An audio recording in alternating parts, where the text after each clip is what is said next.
Programang ito ay rated SPG. Striktong patnubay at gabay ng magulang ang kailangan. Maaaring may masiselang tema, lengguwahe, karahasan, sexual, horror o droga na hindi angkop sa mga bata.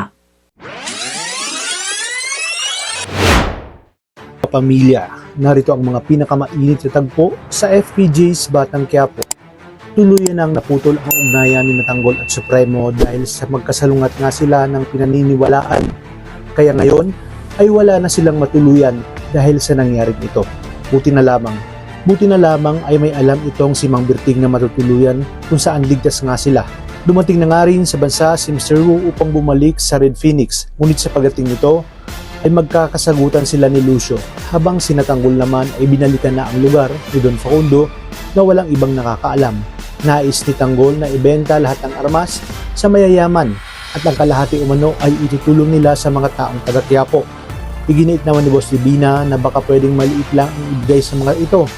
Ngunit sinabi ni Tanggol na marami pa silang pwedeng pagkakitaan, kaya ibalato na sa kanya ito ni Boss Divina. Sa kabilang banda, matapos payagan ni Don Julio si David na makipagkita kay Attorney Falcon, ay nalaman na nga niya na hindi sa kanya mapupunta ang lahat ng kayamanan ni Don Facundo, kundi sa isang dating kasambahay umano nito.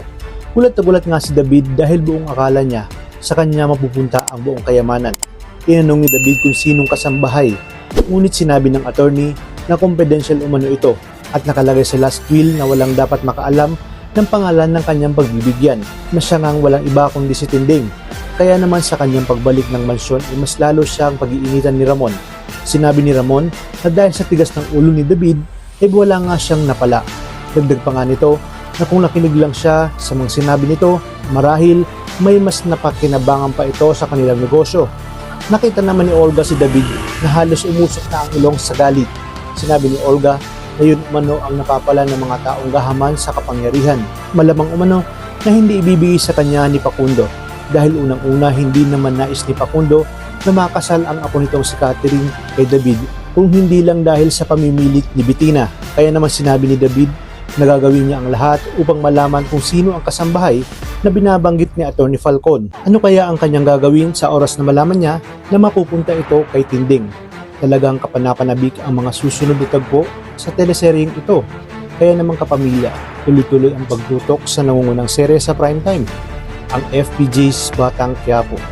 Maraming salamat sa inyong panonood at pagpalain tayong lahat, kapamilya.